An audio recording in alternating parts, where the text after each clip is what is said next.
I have a hard time eating sometimes.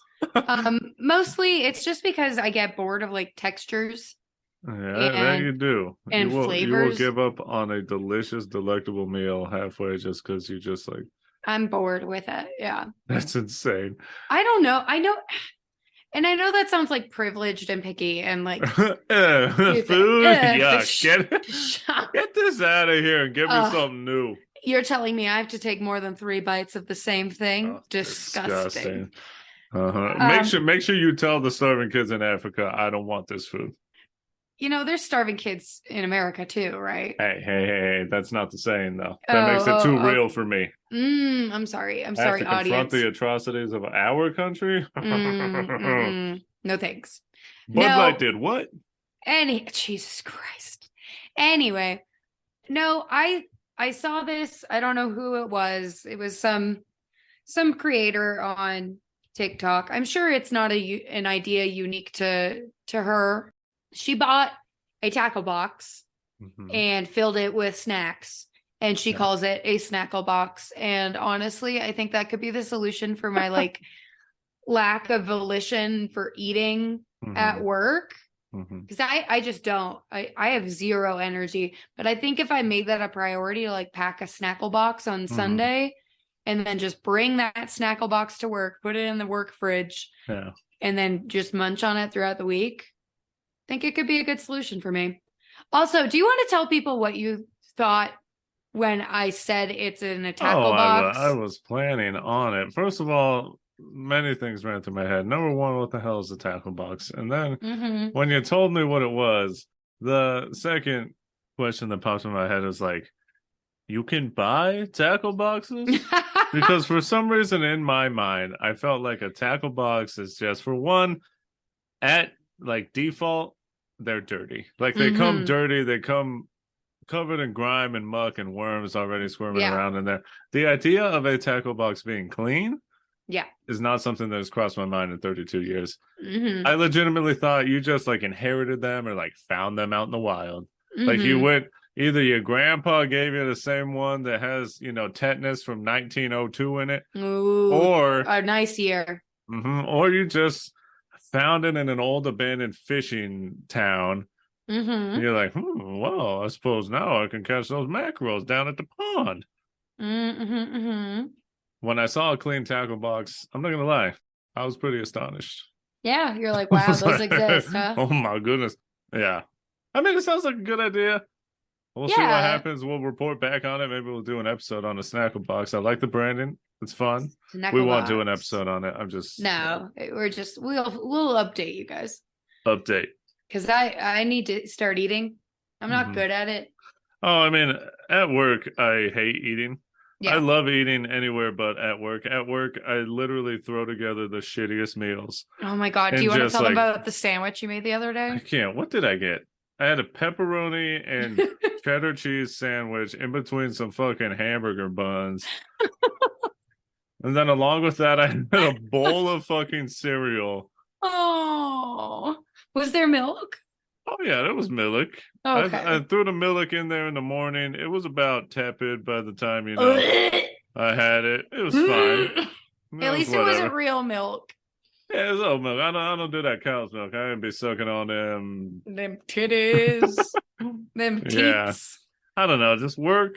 I just don't want to eat at work because it's such a hassle. I'm just depressed at work, so I'm just like, and it's a whole other thing. We got to get started, but it's a whole other thing. Like I legitimately just don't like carrying things, so that no, you do not. The less things I have to carry, the fact that I even carry a lunchbox is like a big step for me. But it's all not just a bit. I just don't like carrying it. I hate having things in my hands. It's a good thing you're not a woman because that's like all we do is carry shit. So yeah, I mean, thank goodness, you know, you can thank the universe for granting me my X and what? Wait, yes, men have X and Y. Yes, Y makes the guy. That's the rule. Oh, fancy! You should trademark that. I can't. It's like Snackle Box. Perfect. Let's go.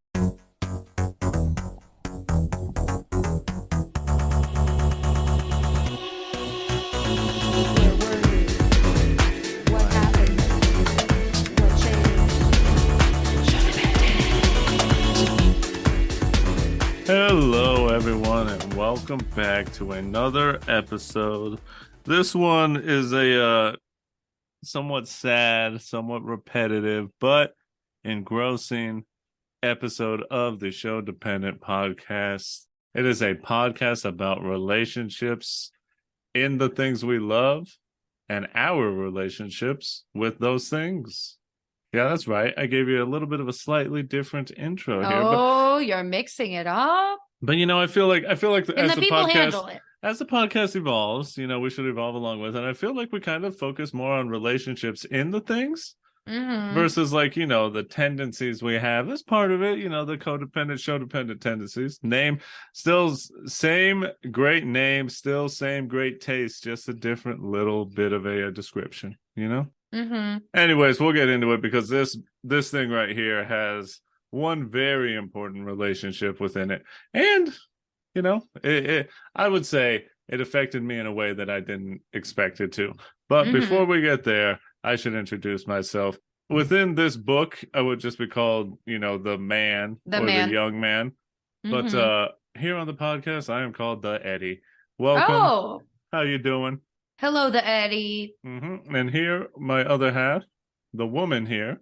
I'm the woman. Hello. Also known as the Kayla. Hello. Hello. Oh, hello. How you doing today? How you feeling about it? Oh, I'm feeling great. I got Buddy next to me. He looks at me every so often. He's so cute. He's so cute. The head researcher here on Sho-Dependent Studios. Didn't help at all this week for this episode, but maybe next week. Yeah, I mean, how's he going to research you reading a book? He could look at me and say, seems like she's upset. I don't know about that one. Let me note that down. And he just puts a paw print. Oh my God. That reminds me of Blue's Clues. Anyway. No, yeah, I'm doing all right. Just feeling to peel behind the curtain a little bit. And I don't know if we're revealing too much here and maybe I'll eventually take this out. No, I mean, I kind of, I'm feeling a little dreary today. I don't know, The Sunday Scaries? I feel like, I enjoy eating outside of work. Yeah.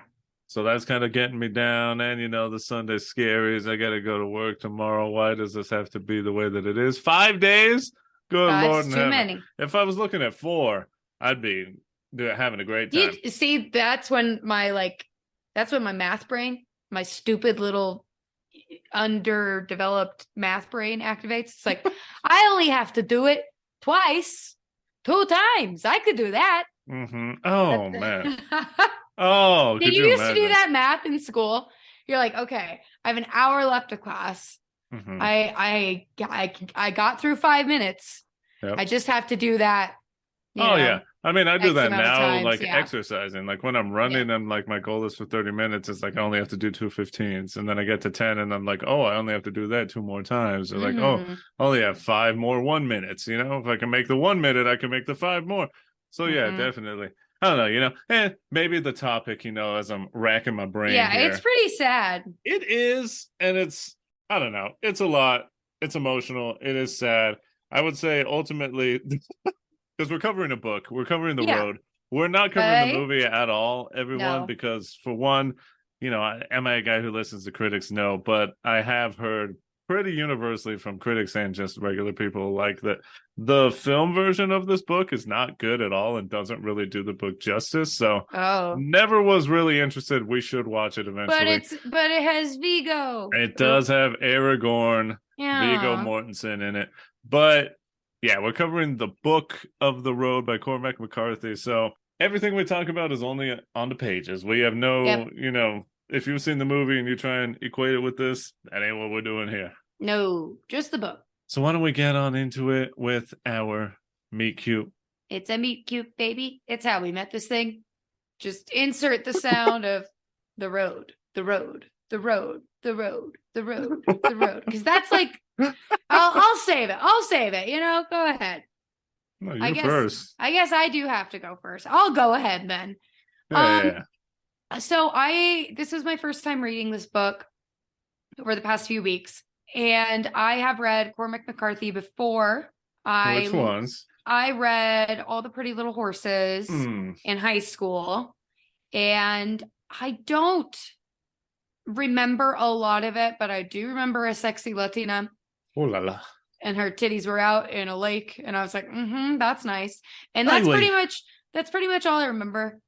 That's the important part. And there were some cows and horses. Imagine Mm-hmm. that. There were horses in the book. Were all of them pretty? I hope and so. little? No, that's actually a song. Did you know that? All the pretty little horses. It's like a folk. No. It's a folk song. I sang it in choir. Oh, wow. Yeah. Anyway, it's a good book. I was not the target audience for that. I feel like Cormac's writing is very masculine. Yeah. So I didn't get a lot out of it, but I thought it was well written, and it was a nice change of pace compared to, my high standards at the time being like Gillian Flynn, who I think is a great author. That girl be gone. She did write that, right? Yes. And also sorry, that girl be on that train. Is that the same person? Or no? Yeah. Similar vein. It may it's as like well a similar be. style. Anyway, I was still getting off my high horse with Twilight, so I had very high standards. Yeah, I can tell. Jesus, I feel like because this is my first time reading the book, there's not much I can really say other than Cormac, I think, has a very distinct writing style. He has a very strong sense of voice, and it was fun to kind of get to hear more good Lord, Jesus Christ, who just fell from the ceiling. I have no idea. There's apparently we either have big fans or big haters of the road upstairs. Apparently, because they'd be banging on things. But continue. Anyway, I think it's a very skeletal world that he puts you in, and it's interesting to see how he embellishes on kind of barren things as a whole. So we'll get to talk about that more, but overall, don't really have much of a meet cute, considering I just met this book. You had formal meetings. I introduced you to. I said, "Hey, hello, the Kayla. This is the road. Hello, the road. Would you like to hang out?" I guess, and then we kind of did. Then you kind of did. Well, for my part, I don't know. We'll get into it more later, but it definitely, I want to say the reason I even went after this book was twofold. For one, No Country for Old Men was a thing. Oh, right. And it's obviously an adaptation of the book written by Cormac McCarthy. And me loving that film because it was just, I want to say it was kind of, around the time in my life where the Eddie was starting to get a little more into my like adult brain and suddenly being like, oh, well, this is good cinematography and like, oh, what a deep movie and everything means everything and all that. I was just kind of like getting all philosophical and all that. Philosophical. And then I was like, hey, it's an adaptation of a book. Why don't I go read the book? So I went and got No Country for Old Men, read it, was fantastic, expanded upon things from the film, yada, yada, yada. And then I saw, whoa, he has another book. It's called The Road. That looks interesting because it's so bare bones, as you said. It's just called The Road. I was like, that seems ominous. And I think I read it for school. I think I did read it for school. I think it was for a purpose, but it was like kind of, it was kind of fun because I could read the book that I chose. Yeah.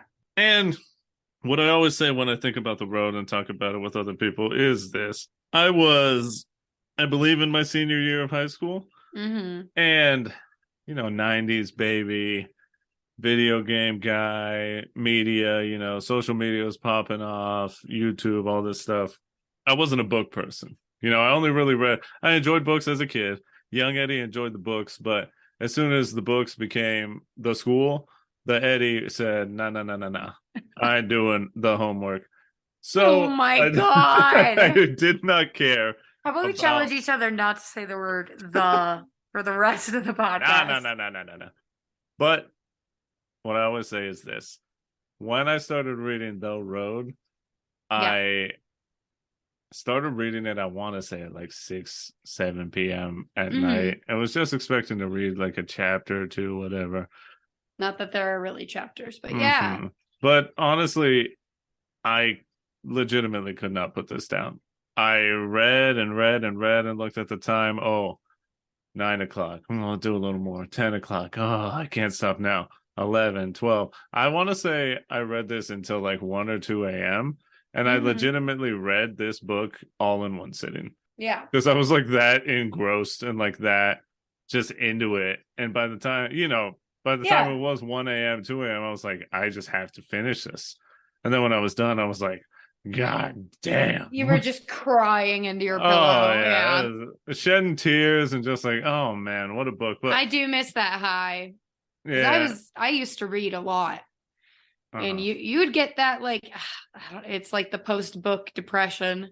Oh You're just like, oh, because you go through so many emotions. Yeah, with a lot of things, video games and all that. But we're kind of already getting to know each other. So until we do more, why don't we just hit the jingle and then we can continue on this topic, huh? Perfect. Getting to know each other. The road. The road. That's enough of that. We'll get there in a second. I do just want to finish up here. It's just, yeah, I agree with you. It was something, and that's something I want to get back now that we've started. Libby has definitely helped a lot. Shouts out to Libby. Thank you, Libby. Shouts out to public libraries. Yeah, we got to. Yeah, but local library week starts it's April 24th through the 20 whatever, the end of that week.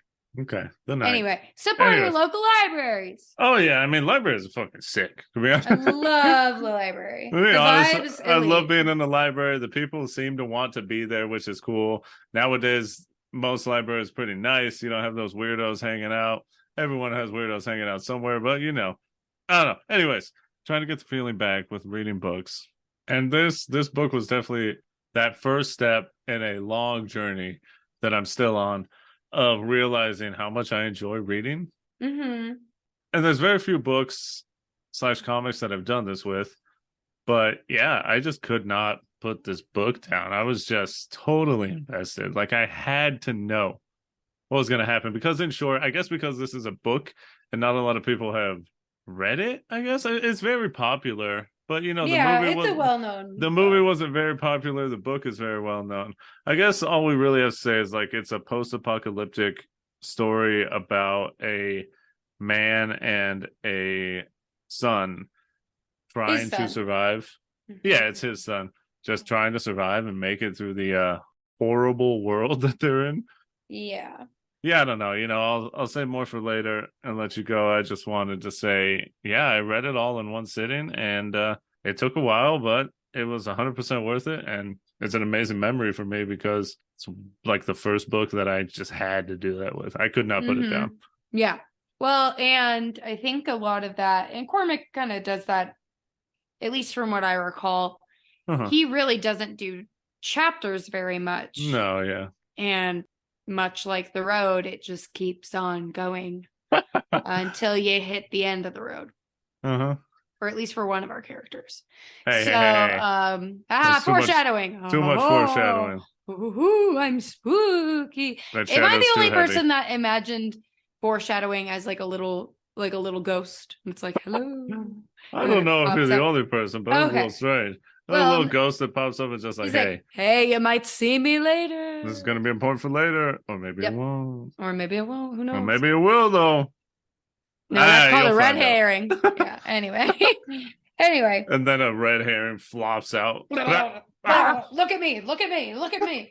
Oh, Jesus Christ. Hey, I'm reading a book. I'm not a literature nerd at all. Anyway. Nice. It's a horrible place. I would not want to live in this time at all. I told Eddie, I think I was like 3 or 4 pages in, and I was like, just so you know, I would have killed myself. I would not live in this world. Yeah, well, let's relax on the foreshadowing for the book, all right? Sorry, Jesus. But it's completely barren. Everything is covered in ash. It's they don't say what happens, right? No, which is fine. I prefer it, but yeah, it's kind of safe to assume it was like a nuclear explosion situation. Humans definitely did that thing. Yeah, absolutely. It did not seem like a natural thing. Mm-hmm. Yeah, everything's covered in ash. Every living thing has been turned to waste, essentially. There are no plants. There's no sunlight, really. It's just kind of a perpetual night. It sometimes gets brighter slightly, but the sky isn't blue. There are no animals. There's no birds. There's all the water is polluted and just awful for the most part. The picture being painted is things you're gonna want to check the not good box. Yeah, very bad is where I would check. Yeah, you know, things are not great. No. And it's been bad for a very long time. It's been bad for a hot minute. The man and the boy have been out here just for years, struggling for years, making it work. And I do want to say, just I guess we can interject with Cormac McCarthy's style of writing. Go back to that. Is that it is one thing that drew me towards it that I saw in No Country for Old Men that is definitely, I want to say, even more present in The Road is how simple he writes. Yes. And he is definitely very well known for sort of discarding the classical conventions of writing. You know, he just kind of writes plainly, he doesn't use quotation marks. No, you know, which can make it hard. Yeah, for sure. But especially it's just if you're reading and not listening. Right. And I definitely, as a young Eddie, was like, ooh.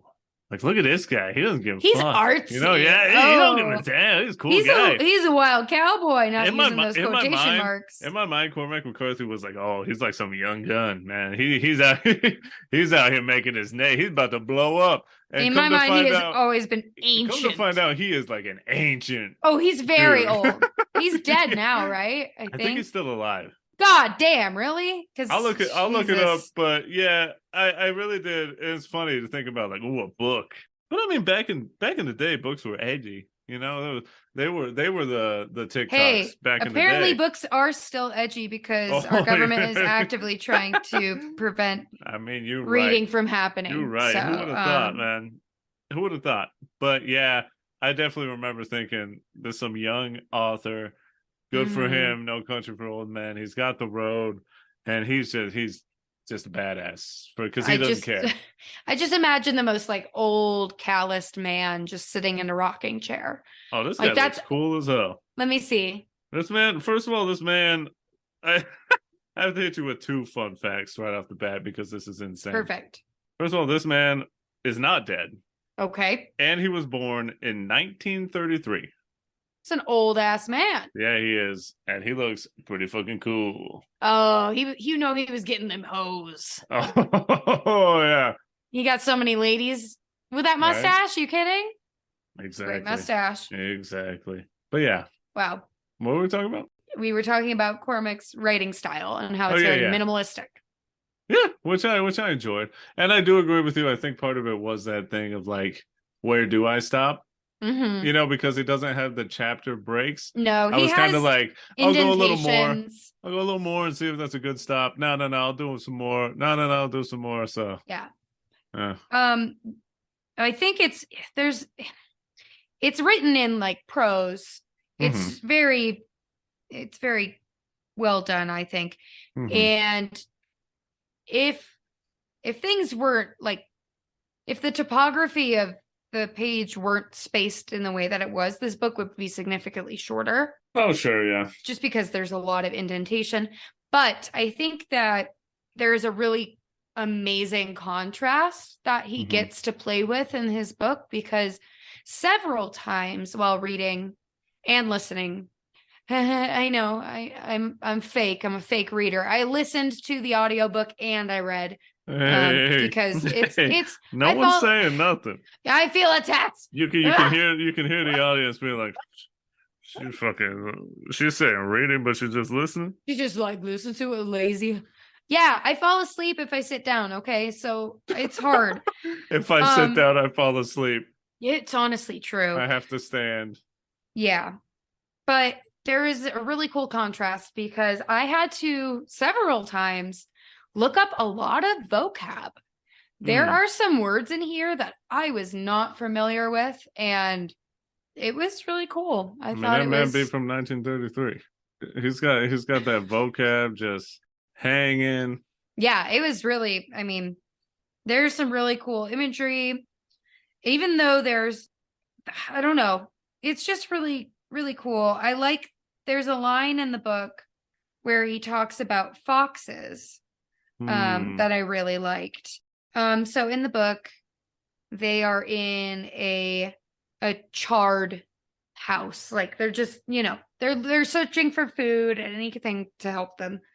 But there's a line, and it was sad, but it said, and somewhere two hunted animals trembling like ground foxes in their cover, borrowed time and borrowed world and borrowed eyes with which to sorrow it. So they're the foxes hiding from everything. And it's like, it's so bleak.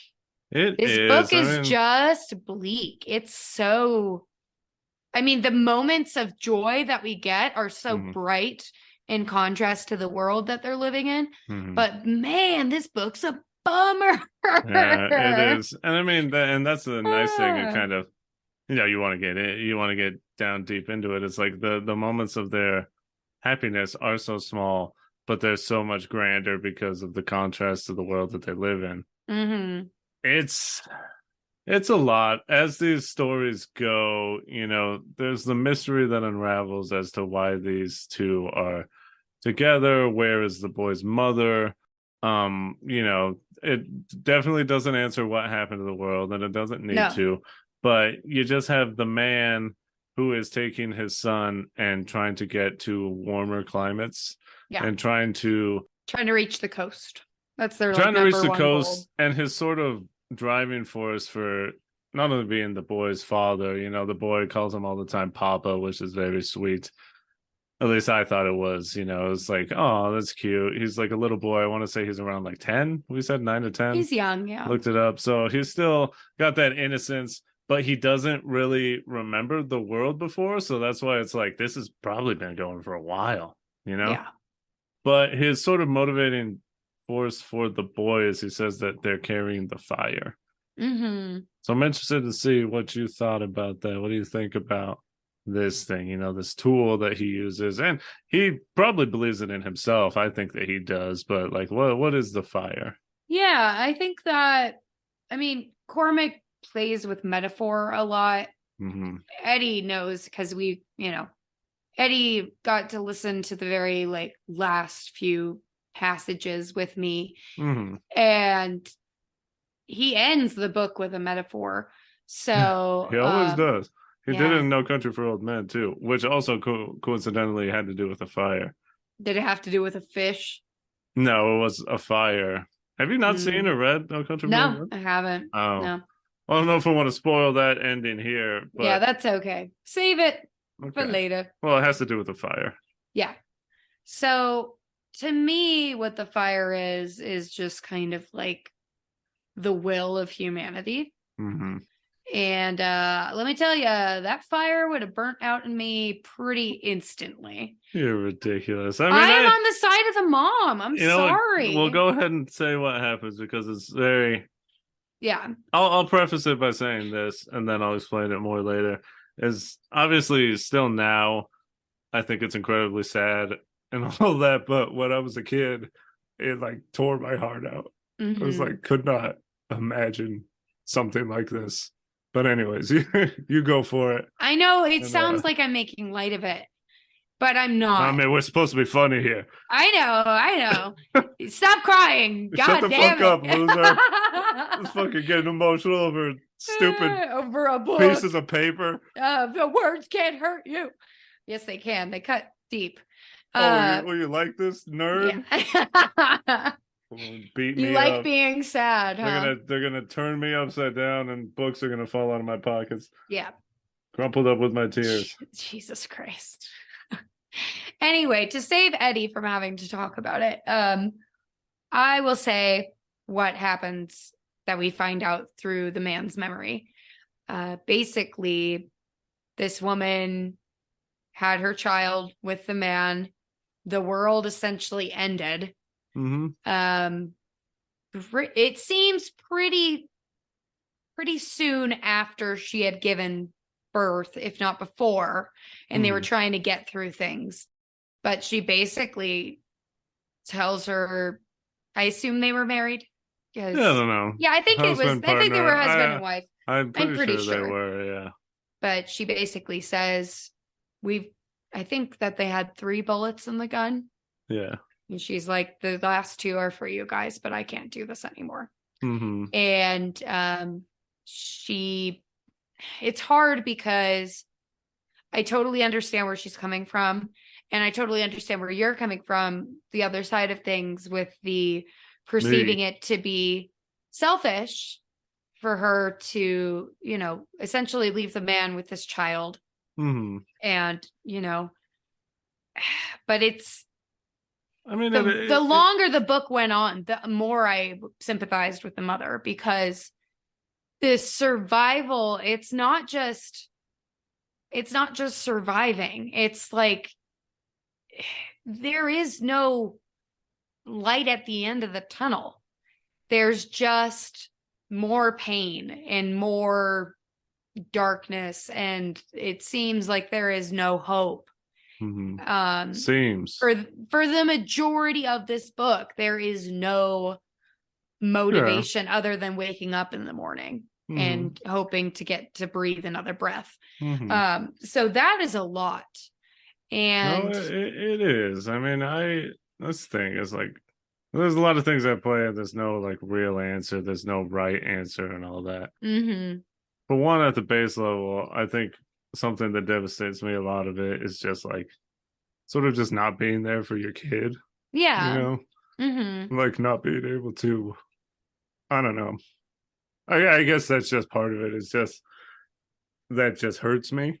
I think it's and then the other thing is that not only that, but you're not there for your partner, and you're sort of just like leaving them in this world where, it is terrible and it is bad, but I mean, that's like the overarching thing with like all post-apocalyptic stories, is like, well, there has to be something to live for, right? Like if we lose all the things in our life, if we lose all these modern things and all that, what do we still have to live for? What is at the base level? What is important for us to keep going for? And I think, for the man, it's obvious that it is his son. It's the love that he has and the hope that he has for his son, that he just like does not want to give up, because he knows the world before, and he hopes, and like people hope, that somehow they'll be able to get that back. And somehow there's a future for the kid. I mean, obviously I understand both sides, and it's there's no real right answer, and no one knows, hopefully humanity doesn't ever, even though we're getting close to it. Oh boy. Get to this this is a comedy show. This what are we doing? Post-apocalyptic, situation where these choices have to be made. But yeah, I mean, I could definitely understand just like not wanting to do it, not wanting to just deal with it, the horrors of the world. And their world is very horrific, because you've seen post-apocalyptic, but this is like post-apocalyptic to a higher degree, because it's like, the more popular thing, The Walking Dead, has bits of it where like, just atrocities committed by humans on other humans left and right, murders, sexual assault, rape, everything on women, children. And that's part of the mom's argument, is like, if they catch us, they're gonna do these things to us, and you can't protect us. You can't. No. And it's just tough. And I think, I don't think she was trying to be malicious. Yeah, but it definitely, it came off that way. It came off that way, for one, because she was just like, I don't know, just like saying it to this man's face. And like, I guess if I'm getting more into it, it's like, you don't think he doesn't feel that way? Like, he doesn't feel like he can't protect them, but he wants to try his best. It's kind of like, I don't know if you have to do all that. But obviously she's in, she'd already given up. And he shouldn't expect her to have to do something that she doesn't want to do either. I totally get both sides of that. It's just, like I said, it's a choice with no real 100% concrete right or wrong answer. It just, I don't like the aspect of like leaving people to No, yeah, suffer the child alone abandonment is and like, yeah. yeah, yeah, that whole thing. And it is crazy because she says like if it wasn't for the man, she would also like kill the son. She would like take him with her, which it's just tough. It's It's hard. tough, and it was a tough scene to get through because I was like, "What the fuck, man? Like, how could you do that to your own?" But then, obviously, it's not the world we live in now. Yeah. It's a very different, messed up world. But Yeah. yeah, I mean, why don't Pretty what? bad. I mean, we could talk about what were other like pivotal scenes. Obviously, there's some very very famous scenes from this book that Yeah. anyone who knows, because in short, anything with other humans, the question Not is, good. which like every like zombie post-apocalyptic thing is like the real horror is the humans. Like Yeah. who's the Walking Dead? It's the humans, not the zombies. Wink, wink.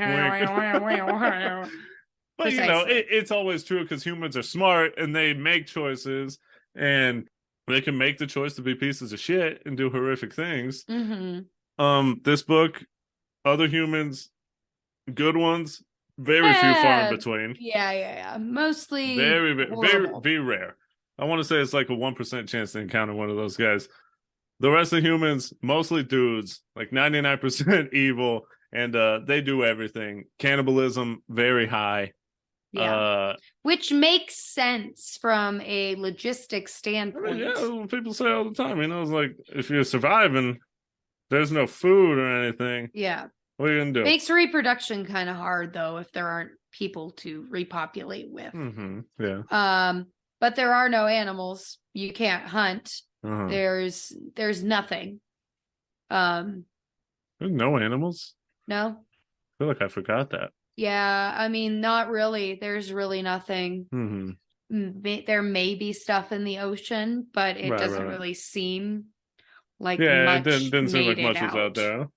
No. So really they're just kind of relying on finding shelf-stable foods that haven't been, destroyed or eaten.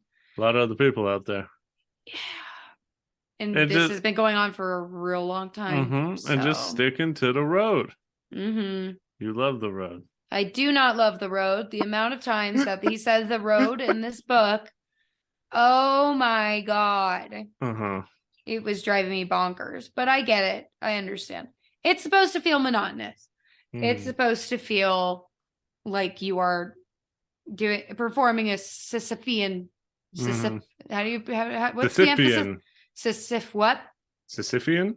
Sisyphean task. Sisyphean. Yeah. Of just living. Oh yeah. In this post-apocalyptic world. And yeah, I don't know. This book was so just it was scary. It wasn't scary in like a horror sense. It was just like, oof, staying alive is so much the harder option. Yeah, it is. Hey. But if it were easy, would it be worth it? It used to be. In a pre-apocalyptic world, it definitely was. It was pretty chill. Yeah, it was pretty like chill. You could just like sit in a house and like not think people were gonna break down your door and eat you alive. Well, it depends on who you are, but yeah. Valid. Yeah. I guess it depends on the place in the world you're at. But there's the what's another standout one? Oh, are we still gonna be dark? Yeah, I mean, God.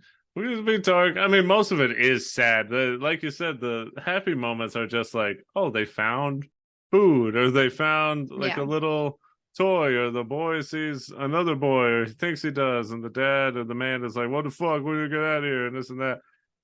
Just like little things of like little memories, little laughter. Most of the happy moments are about finding things they need to survive.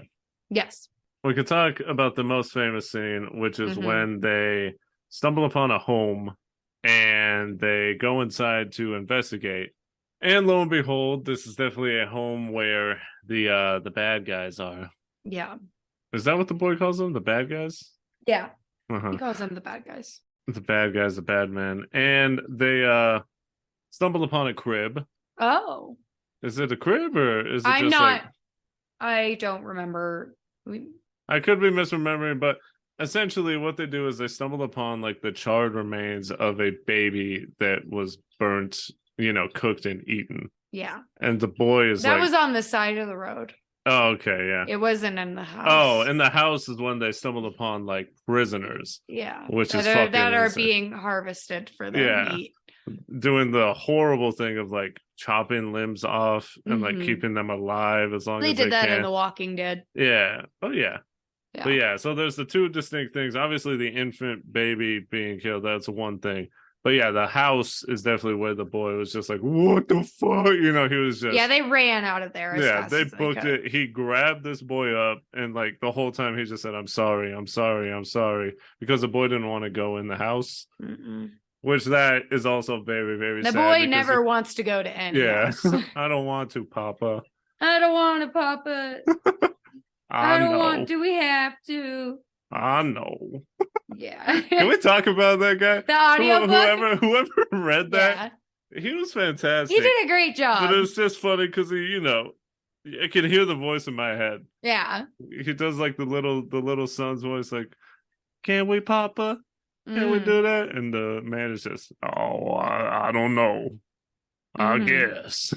Yep, that pretty much to a T. There you go. And it is funny because they say the same things a lot. You're right.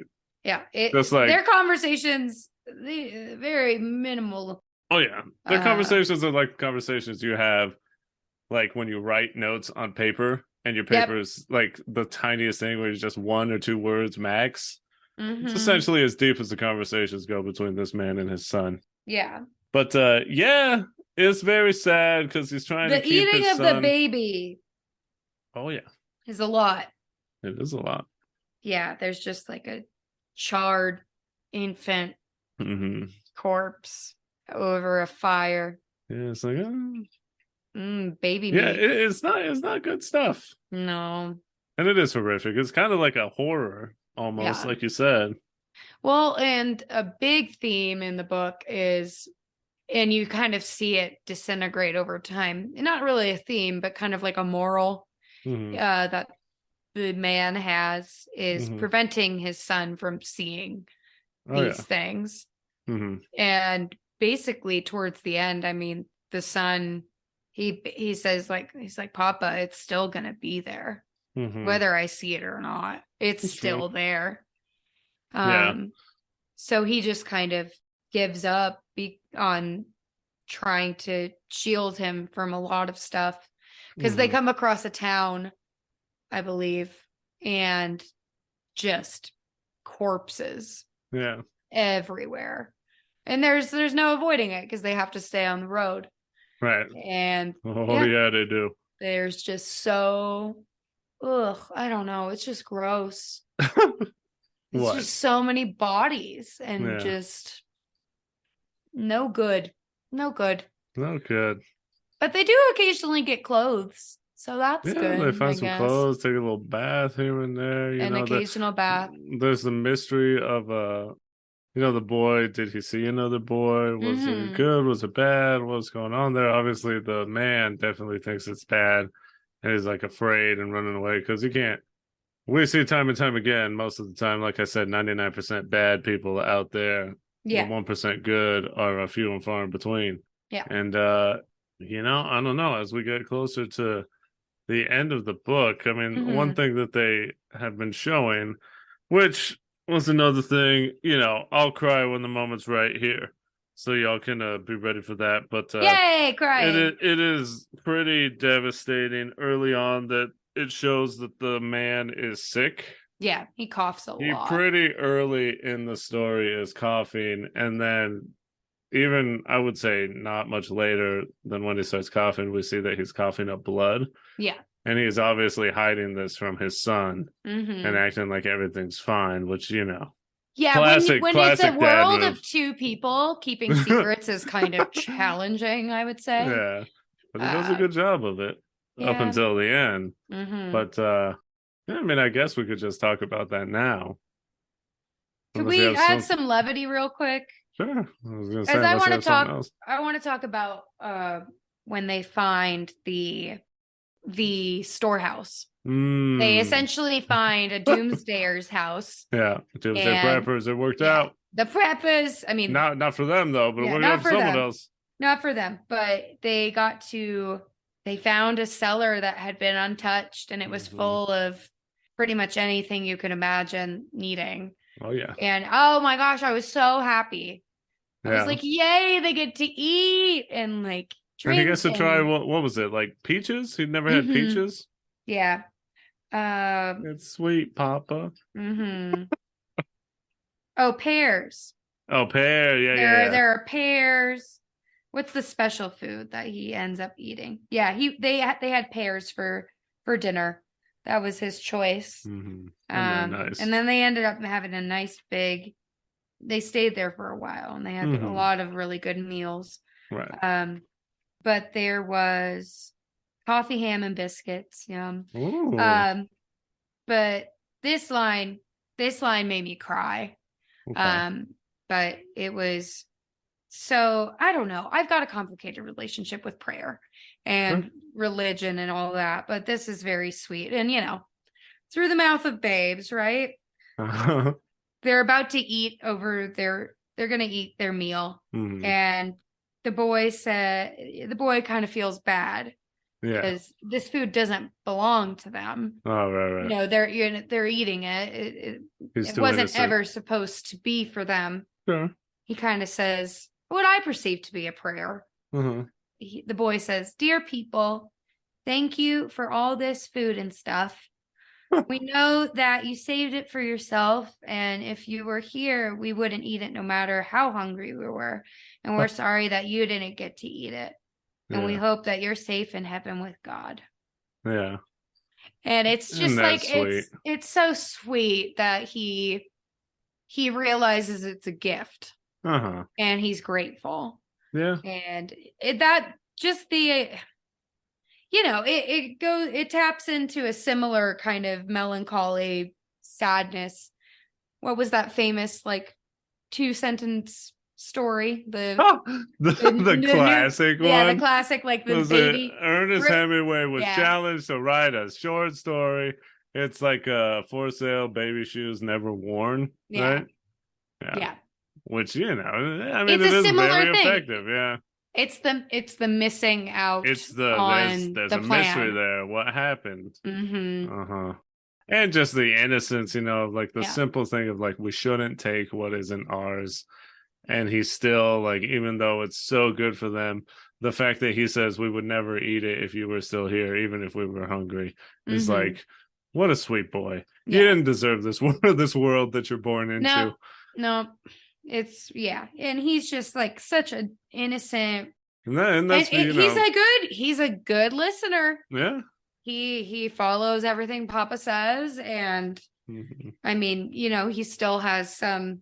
He's still a little kid. Yeah, he has some childlike tendencies, but I mean, for the most part, he does a good job. Right. It's like, I guess we could equate it to another movie that broke my heart. Or another thing that broke my heart. It's a movie that we probably will eventually do an episode on. It's very famous. It's the movie It's a Beautiful Life with the father-son that go to the concentration camp. Yeah. And the fact that like the father tries his hardest to shield his son from everything. Yeah. It's essentially the same thing here in this. Is like the man did a really good job trying to keep the son. And the son knows. The kid knows, or the boy knows. Like you said, he knows of these things that are happening, and he's smarter than maybe the man gives him credit for. But he did a really good job and tried his best to like try and keep his kid from the horrors of the world as much as he could. Which is what, any good parent, at least to some effect, tries to do. Yeah, even in modern day, until they're ready. Try and prepare you, and try and shield you from the horrors as much as you can until you can't any longer. Yeah. Which is obviously ultimately the saddest part of this book is that the father is running out of time. And near the end of the book, and so is Eddie, because he's about to start crying again. And near the end of the book, I'm fighting through it.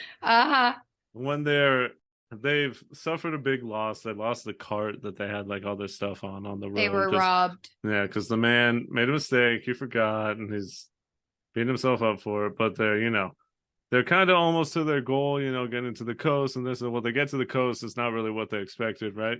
Yeah. And so they kind of have to like shift gears, go somewhere else, and the man just, he just runs out of time. His body just can't do it anymore. He's too weak, and he's trying and fighting his hardest, but eventually it's just too much. And I guess ultimately that is the hardest part. Yeah. Is the fact that, obviously the mother choosing to end her life and sort of get away from it all was devastating. But obviously, I think even more devastating is the fact that I'm fighting here. Is the fact that the father wants so much to be there for his kid. Yeah. And he just can't. And I think the hardest part for me is obviously the unknown. Yeah. And like I imagine the fear that the father felt was like, who's gonna take care of my son? Yeah. And he just has to die, probably afraid that like I can't keep him safe anymore. Which is just so heartbreaking. Yeah, it's really sad. Because it's just the unknown, the wondering, the fighting so hard for it, the will to want to do it, but just things out of your control just take you out of it. And he instills the fire within the boy, and he's taught him everything he knows. But when his time is up, he's just I can't imagine, what would this man have felt in his last moments? Sort of leave, like how can you leave your son in a world such as that? It's just you cannot imagine the type of like pain that's probably going through this man's like heart, and the worries on his mind as he just like has no choice but to be like, well, I hope I did a good job, and I hope you can protect yourself because I can't do it for you anymore. Yeah. And I guess if you can equate it, if you can equate it to anything IRL, it's the parents finally realizing like I can't protect my children anymore. They're old. I have to let them be on their own.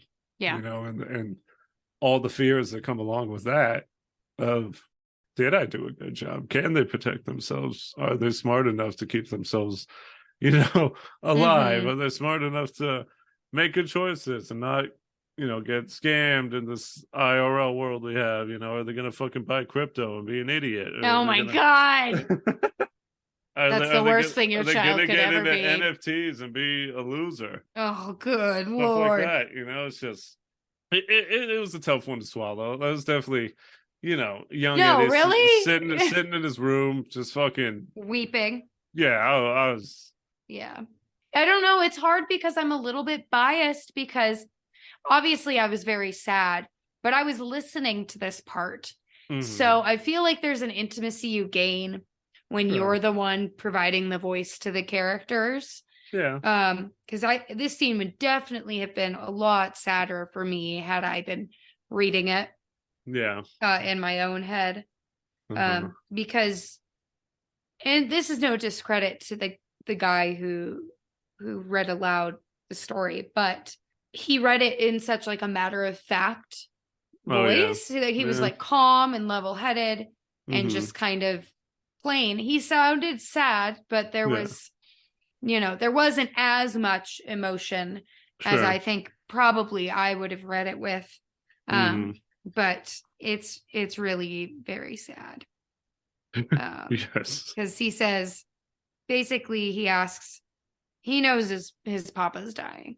Yeah. And he says, I want to be with you. And his dad says, you can't. And he says, please. And he said, you can't. You have to carry the fire. He's got to keep going. Which is sad. And yeah, it's the part that got me the hardest was actually not the man dying. Yeah, I was surprised by it because it was when I was listening to it with you. Mm-hmm. But they're going. Yeah, it was not because the man's death seemed inevitable to me. Uh-huh. It was kind of And it was. foretold. Yeah. It not to say it wasn't still very sad, but the just like the pit in the stomach I got when the boy was alone.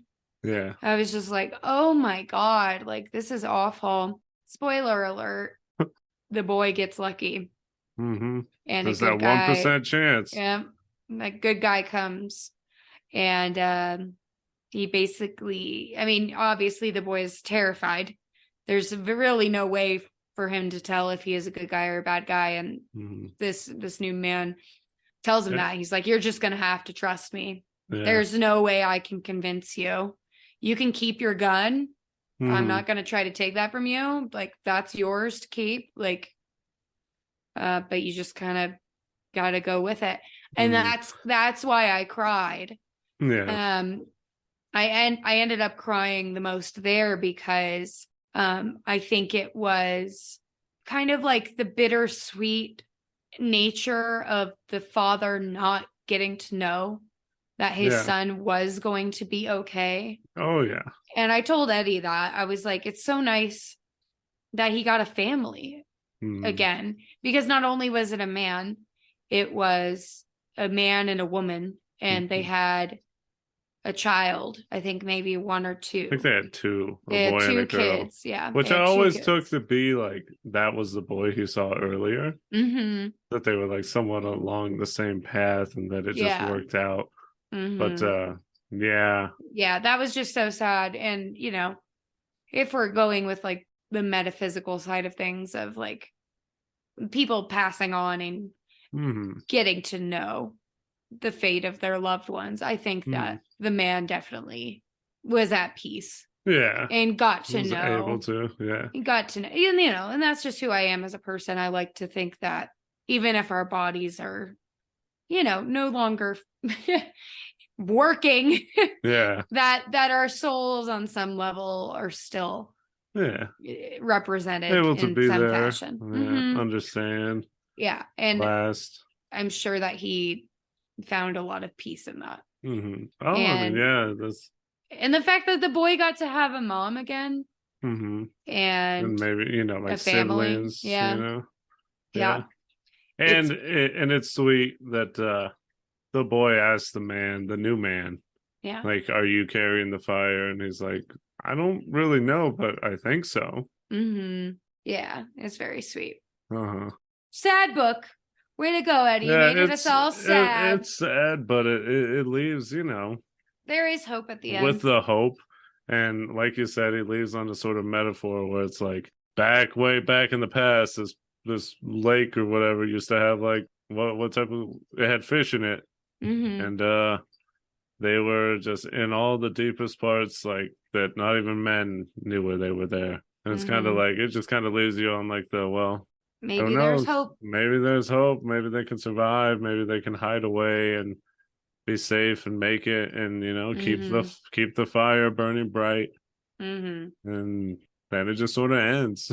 And then I was like, God damn, we're gonna end the book with talking about fish. Yeah, it's Cormac McCarthy. He likes to end his things with like little like, yep, and then that's that. And that's that. Yeah. And then they made a movie, like I said, that I have not seen. That apparently bombed. It was, it did not do well at all. Which was a bummer, I was excited, like, possibility of it being good. Yeah. And, Viggo Mortensen is in it, fucking Aragorn's in it. I was like, Aragorn. It's going to be good, but apparently it's not, which is a bit of a bummer. That is sad. But we should watch it. I think we owe it to ourselves to see what they did with it. And see what's going on. But yeah, I mean, a sad book. I don't know what else to say. It's just, it's hard, but I think it's very meaningful. It leaves you with the hope, though, which I think is the most important thing. You know, is the hope that Are you the done boy keeps. crying?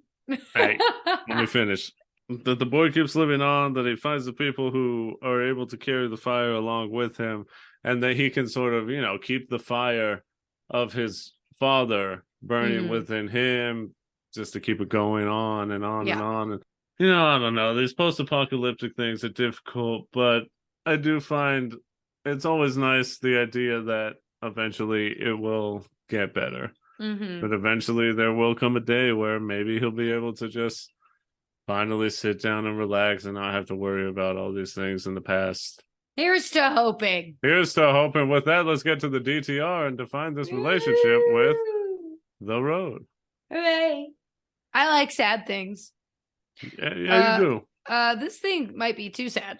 Oh, Lord. I don't know. It's so bleak. I think that's like the best word I could give this book. It's very captivating. It, like Eddie said, it's hard to put down once you pick it up because of the way it's written. And you are curious on where things are going to go. Even though a lot of the things that they do are repetitive, it somehow stays fresh. And it's just very sad. I don't know how many times I can say that it's sad, but it's almost too sad. As much as they say the road, it is that sad.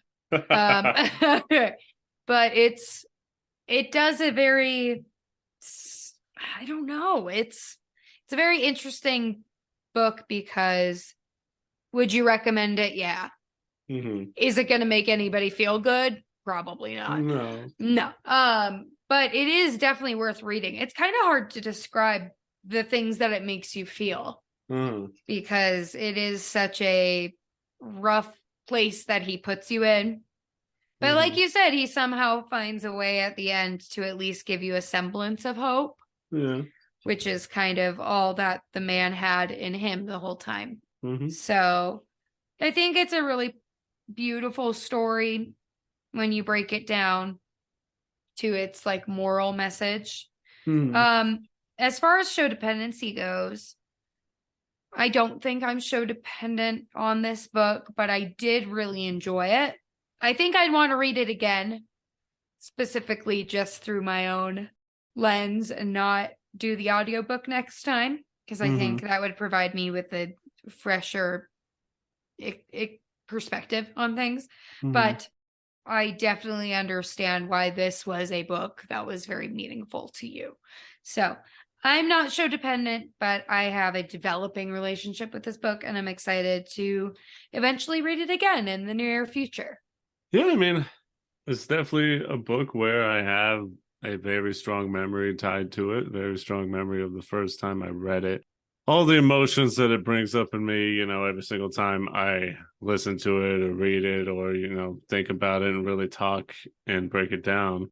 Obviously, with that being said, it's kind of like, it's not something that I think about all the time. It's not something that I often quote. I mean, it's pretty plain. I don't know how quotable the road unless you quote every single time you say the road as quoting the book, then no. As these things go, oftentimes, the book being turned into a film and that film not doing well, I think sort of like makes it to where it's kind of something that is only known in book form. So, whether people do or don't read books kind of has a big bearing on whether other people will know and have enjoyed this book also. It's definitely not, it's not something that I'm show dependent on because I don't necessarily like need this book. I don't necessarily like have to read this book every year or have to like constantly go back and read this. But this is a book that I have a strong memory of. It's almost like, I don't know, every single time. It's like your first kiss. But it was like the first time that you stayed up till like 3 a.m. sobbing your eyes out over a book. Yeah, so. I mean, it literally was. It's definitely something that I have every single time I hear the road.